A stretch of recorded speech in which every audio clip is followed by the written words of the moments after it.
না আমি আপনার ভাত খাওয়াই দিই। হ্যাঁ ভাতই তো খাবেন নাকি? আচ্ছা চলেন যাই।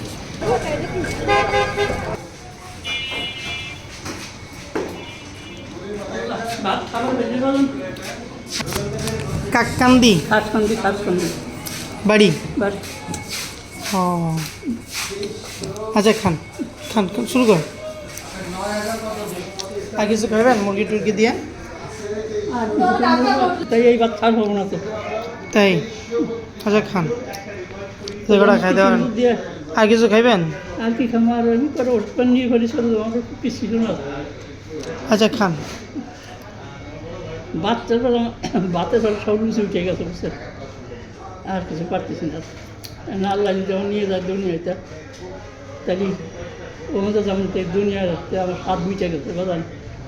দুনিয়াতে আর থাকবেন না? না দুনিয়ার স্বাদ মিটে গেছে আমার। আর কে দুনিয়াতে থাকবেন না? কে না দুনিয়াতে বাইসে থাকতেই তো। আপনার স্ত্রী নাই? কেউ নাই? আমার কেউ নাই রে মা বাজান। কেউ নাই? না কেউ নাই, আমার সবই চলে গেছে আমার থেকে।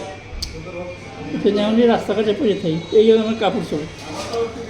তাই ওই একজনের 10-20 টাকা দিই, তা কেউই নেয় কেউ নেয় না, ধুয়ে দেয় এই গামছা করে। আচ্ছা ঠিক আছে খান খান। মাছ তো ভালো দিস। প্রেসক্রিপশন আছে আপনার কাছে? আচ্ছা প্রেসক্রিপশনটা আমার দেখায় না? আচ্ছা আমি খায় নি। হ্যাঁ খান। কাম করেন খাইয়ে দেয় আস্তে আস্তে চলে যান, আমি আপনারা টাকা দিয়ে যাচ্ছি।